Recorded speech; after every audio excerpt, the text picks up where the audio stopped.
今天这个视频哈，大家看到结尾不知道作何感想。在七夕的那一天哈，两个相亲刚刚认识不久的男女出去约会嘛，然后呢，这个也算是他们两个的第二次见面，男生就请女生吃饭，饭店呢是女生选的，人均消费1000以上。然后他们又去看了一场电影，男生一直陪在身边，连手都没有敢碰他一下。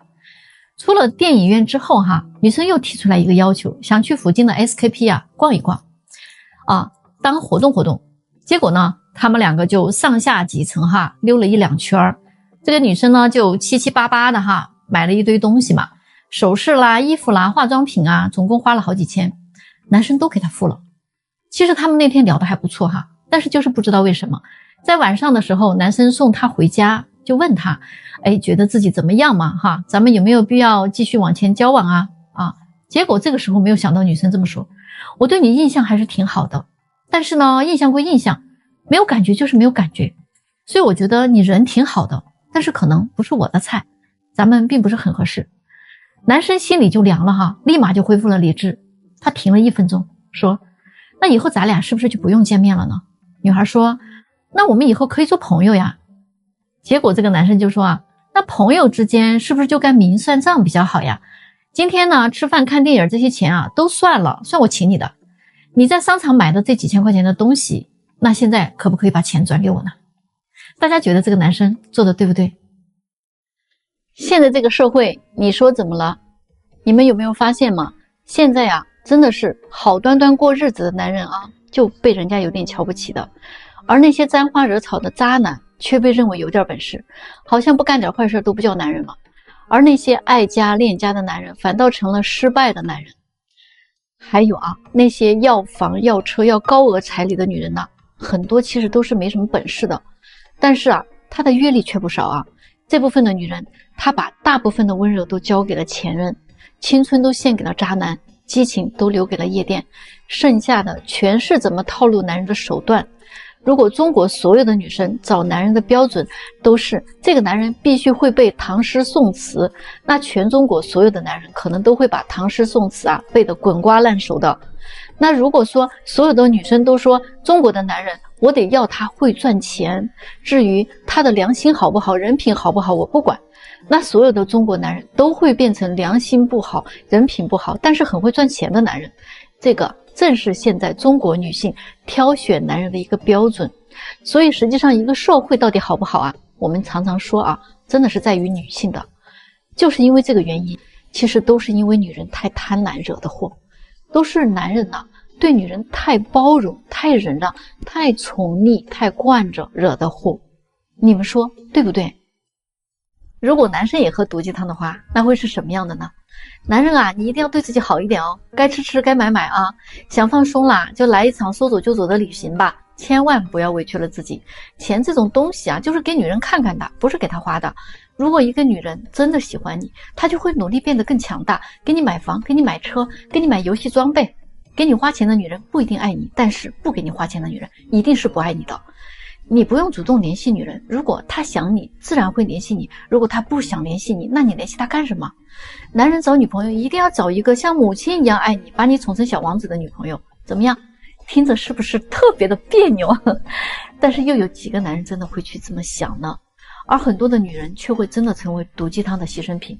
想想现在多少毒鸡汤祸害的年轻人，特别是一些好端端的家庭被拆散了，毒鸡汤的功劳真是堪称第一。特别是女人被毒害的最深的那几句第一句就是家是讲爱的地方，不是讲理的地方，你给我讲理，那你就是不爱我。我真的想笑死。男人不跟你讲理，那他跟你讲什么呀？就哄哄你，能解决问题吗？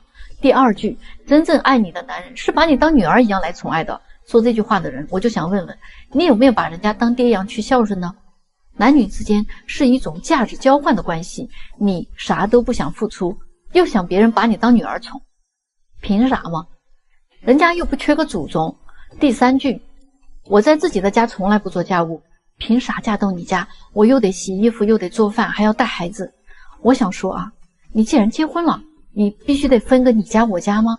再说了，你做的饭就是给男人吃吗？你自己不也得吃吗？这个家你不用住的吗？你不也得住吗？这孩子是给男人生的，不是给你自己生的吗？第四句，给你花钱的男人不一定是爱你的，但是不给你花钱的男人一定是不爱你的。什么玩意儿啊？如果这个男人只要是给你花钱了，就代表爱你，那我请问你是个什么东西呢？是个被交易的商品吗？最后一句话，只要女人还能生孩子，就没有真正的男女平等。如果想平等，就让男人也生孩子。我就想问问你，如果男人还能生孩子，那要你干什么呢？千万不要小看这些女权主义的毒鸡汤，一个人长期被这种思想灌输啊，他的价值观就会扭曲的，最后自己都不知道自己因为什么就离婚了。你们说对不对啊？有一个颜值评分倒数第一的女孩来找对象啊，非要找帅哥，真是让人哭笑不得。就别说她长得丑，根本就不可能了，即便是美女到相亲市场上来啊，也未必能见到几个帅哥的。人家长得帅根本不需要来相亲了好吗？你们知道为什么吗？都说男人好色啊，很少有听到说女人好色的。其实女人啊也是一样的很好色的。据科学家研究，女性的好色程度是男性的6倍。你就看看啊，现在很明显嘛，男色经济已经崛起了，成为主流了。影视剧里边都是一个小鲜肉被好几个女生追求。吻戏中呢，男主先亲女主的戏没有人看，女主主动亲男主的戏，那就是流量很高的。为什么？还有很多女性用品以前都是女性来代言的，但是现在啊，性别必须要反转过来，由男性来代言，才有更多女性愿意买单。为什么？难道男人愿意看男人吗？当然不是嘛，是女人愿意看。大女人有钱啊，就愿意为小鲜肉买单。姐弟恋啊很盛行，尽管女人基本上都知道没有什么结果，但是呀，也很愿意跟弟弟谈谈恋爱。男明星的演唱会上哭到晕倒的都是女人，你们见过哪个女明星的演唱会上有男人大喊大叫哭到晕倒的吗？没有吧？在那种情况下，女人根本就忘记了矜持，不顾任何的思想束缚，好色的很彻底。你就看一看现在短视频那些小鲜肉帅哥的直播间里，女性占了 90% 以上，甚至有60岁以上的大妈给小鲜肉打赏。其实女人比男人还好色，男人的骚是明着的，女人的骚啊是藏着的。在动物界，任何一种动物雄性都是靠华丽的外表去征服雌性的。比如说鸟类，雄性的羽毛一定比雌性的漂亮；爬行动物，雄性也一定比雌性更显强壮，轮廓更完美。所以作为高等动物的人类也是一样的。就拿我们相亲市场来说，最令我们头疼的就是那种来找帅哥的女人。其实我干这么多年的婚恋，就没有真正见过几个大帅哥跑到相亲市场上来的，人家根本不需要的，他什么样的都找得到。所以在相亲市场啊，美女不少，但是帅哥啊真的是很稀缺的。现在你们知道是什么原因了吧？姑娘们相亲的时候有没有踩过这些雷区哈？今天我给大家总结几个相亲中的大雷区，千万别踩。首先哈，避免自降身价，不要着急展示自己有多能干呀，多懂事啊。你不是来找工作的，而是来找伴侣的，对吧？相亲讲究的是平等互换的价值，过度的谦让只会让你显得很廉价。第二点，别把前任总挂在嘴边，无论条件有多好，曾经你们多相爱，都已经是过去式了。提起前任，只会让对方认为你还没有放下，这绝对是很劲爆的减分点啊。第三个呢，相亲的时候别着急哈，问对方的财务状况啊、家庭情况啊，这些问题看起来是很实际的，你觉得是必须在一开始就要问清楚的，但是这些话题可能会让对方非常的反感你，觉得你很物质啊。咱们可以通过多次的聊天约会，去逐渐的了解对方的背景，而不是一上来就开始盘问他，你只会把这个天聊死，把这个亲相死啊。第四点呢，不要过于的依赖化妆品，你自然一点，美妆固然重要，但赤裸裸的依赖化妆品遮盖自己的一些真面目，到头来见光了，不也会分分钟死掉吗？对吗？最后一点非常重要，不要一上来啊就打探人家的一些私事儿。刚认识的人对隐私还是要尊重的，慢慢的了解比直接的询问容易建立信任和舒适感。比如前任分手的原因啊，这真的是个大雷区啊。下次相亲记得绕开这些话题哦。如果你有更好的建议，可以到评论区告诉我，关注一下哦。下期分享更多相亲小技巧。奇葩虽然很多，但是好姑娘真的也有的是。山东的姑娘哈，96年的，身高1.65米，大学毕业就在北京工作了，长相很甜美爱笑的姑娘哈，性格特别好，她工作很努力， 3、4年的时间，从一个小白做到了公司的管理，从她的朋友圈都不难看出，这个姑娘真的工作很认真。可惜呢，就是有点太偏重于工作了，这几年都忘了谈恋爱的事情。她说之前她也谈过哈，只不过呢，都是时间挺短的，好多时候都是因为对方觉得她工作太忙了，大家逐渐就冷淡了。现在家里边开始催她结婚了，她才想起来啊，到我这里看一看哈。想找一个踏实一点的男生，大他8岁以内都可以接受，身高170以上就行了。重点是男生必须比较上进，不介意男生在北京还没有买房，只要努力，他可以跟他一起买。这个方面啊，他不是很强求的，毕竟现在的经济也不是很景气嘛，北京的房子又那么贵，非要让自己在北京找一个已经有房子的，那可能又担心被人家看不上。现在北京单身女性又这么的多，这不就是在耽误自己的时间吗？他比较喜欢呢爱运动的男生，有上进心啊，正能量的就好了。如果现在谈恋爱啊，他也愿意多花一些时间在这个事情上，专注一点，希望能够在这里遇到他的有缘人。大家觉得他怎么样呢？到评论区留言讨论哦。我不缺女孩子，我只是缺一个可以娶回家的女孩子。我这里有一个南方男孩，94年的哈，180的个子，长得很儒雅，家里做生意，比较传统的家庭。他呢也算是富二代一枚，在北京呢有房有车，经济条件也很好，他自己也开着一家公司哈，自己在经营。他这样的条件可以说应该不缺女孩子的呀。但是呢，他跟我说，我不是缺女孩子，我是缺一个可以真正娶回家做老婆的女孩子。大家来看看他的择偶要求到底合不合理呢？第一，这个姑娘不一定非得大美女，虽然他能找到大美女，但是他说发现在大城市的美女啊，多多少少哈都有点太现实了，说俗气一点就是有点捞嘛。他虽然不缺钱，但是他也不希望一个女人是冲他的钱来的，多没意思呢。冲自己的钱来，那以后也会冲自己的钱而去，所以还是不想找那样的啊，希望对方的长相中上水平就可以了。第二点，这个姑娘最重要的点啊是性格好，她喜欢活泼一点的，性格随和一点的，两个人能玩到一起也能聊到一起。其实呢，她自己是比较宅的哈，比较希望对方能够带动一点，他呢是很乐意去配合的。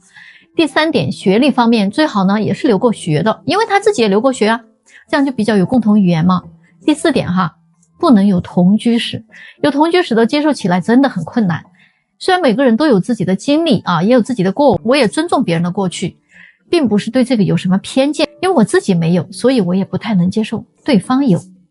第四点，不喜欢工作太忙的姑娘，以后结婚了也照顾不了家庭，两个人都忙忙碌碌的，那也就没有家庭的氛围了。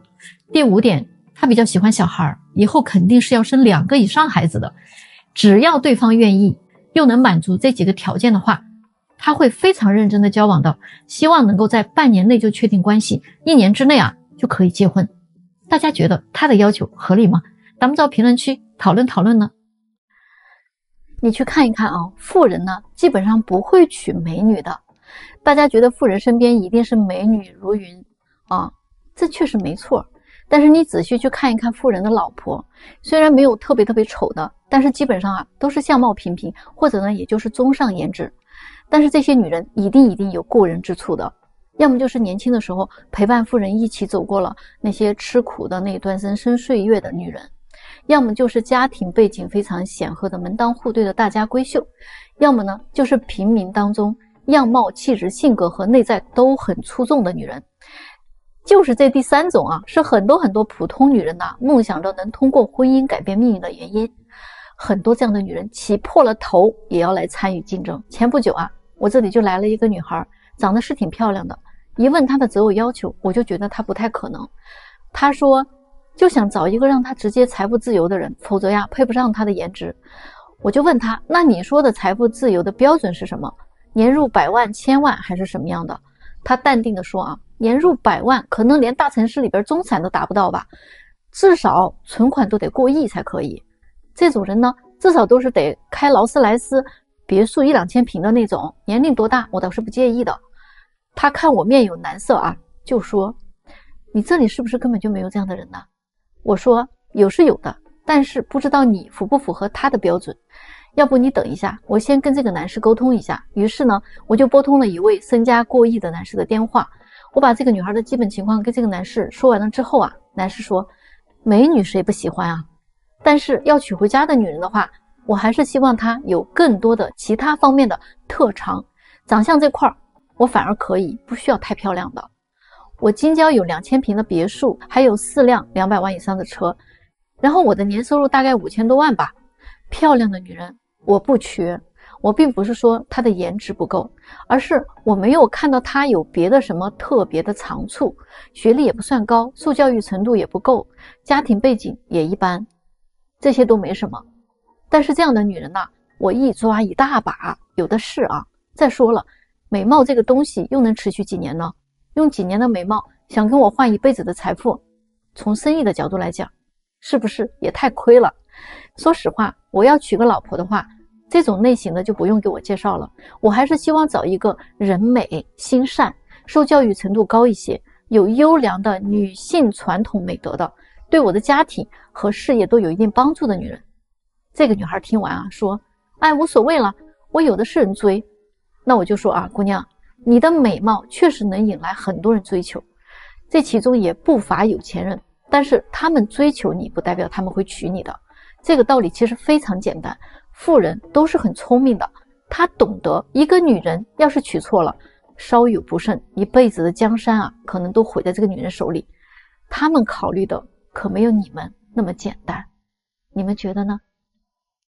你知道吗？在北京和上海的有钱人，他们的择偶都有什么不同吗？这2座超一线城市的相亲市场简直完全不一样。说白了北京是女生相亲的激烈战场，而上海则是女生追求爱情的地狱。为什么这么说呢？因为在这些城市，白富美的数量都远远超过高富帅好多倍。我们先说北京，这里的男生在漂亮的女生当中更青睐那些体制内高学历和有京户的女生，因为这些东西它意味着资源嘛。而在北方男生的眼中只要你有1-2个特别突出的优点就可以啦。比如说你比我小10岁年轻漂亮，又是名校毕业，性格还不错，那就 OK 啦。但是在上海情况就完全不一样，上海的人呢择偶标准更严格，他们讲究各个维度都要均衡。如果我有1个亿，那你也得有1个亿，我们互相都不占便宜。比如一个女生名校毕业，年轻漂亮，可家境一般，她在北京可能还能找到一个条件不错的男朋友，但是在上海几乎没戏，大概率她是进不了豪门的。所以说同样是择偶，京沪两地可真的是大不同。你们怎么看呢？欢迎到评论区讨论一下。这样的奇葩你们有没有见过呢？北京有一个90年的男生呢，经过他的父母介绍认识了一个98年的女生，他们双方呢聊天大概聊了2周左右这个姑娘总算是有时间出来见面了。2个人呢就约在饭店吃饭嘛男生呢就比较客气为了展示自己的绅士风度嘛，就让女生点菜。这个女生一点就点了7、8个菜一看这个量，他俩根本就吃不完。但是呢这个女生点完菜以后还跟男生说，你知道吗，我本来是不想相亲的，就是为了来应付一下我爸妈，他们非逼我来的，天天在我耳边嗡嗡嗡的，实在太烦了。然后男生听完之后就说那你可以回去女生就很吃惊，这不是刚点完菜吗？男生说你可以不吃然后就对服务员说，你过来把这些菜全部打包了。女生看了一眼说，哎呀，你其实也不必这样子的，我们可以做朋友呀。男生说不用了吧，我朋友挺多的。然后呢打完包就走了，把女生一个人留在这个餐厅里。咱们觉得这个男生做的对不对呢？你有没有经历过那种查户口式的相亲呢？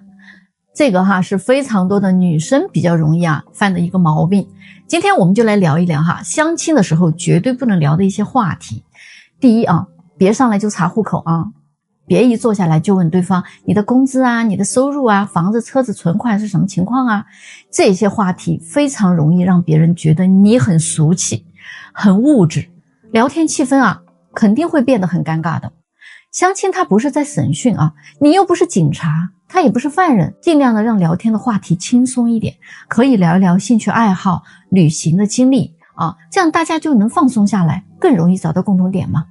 第二点，不要去打听对方谈过几次恋爱呀，什么原因分手的呀如果是离婚的，也别总去问人家，那你跟前妻还联不联系你们的孩子都怎么安排的呀？你问这种问题真的感觉特别没劲，对方也许他根本就不想提这些事情，那你不是成了哪壶不开提哪壶了吗？对吗？第三点，也不要提起你的前任和一些过往。就算我们是非常诚实的人，那在这个时候呢，也不要跟对方去提你的前任啊，什么你们同居了多久呀，你们经历了一些什么事儿啊，前任多坏呀，这一类的话题啊，这一类的东西一定要留到你们熟悉了之后，你再去跟他聊啊，否则的话，对方不但可能不会接受你的这段经历啊，还很容易啊对你彻底的下头，连下一次约会都不会有想法了啊。那还有最重要的一点，切记哦，不要在相亲的时候不停的回信息、接电话之类的，你会给人一种不被尊重啊、不认真的感觉，这样的相亲成不了的啊。相亲是一次了解对方的机会，对吧？那你在尽可能的去展示自己的同时呢，也要多给对方一些表现的机会。关注我哦，每天都给你们分享很多的实用小技巧。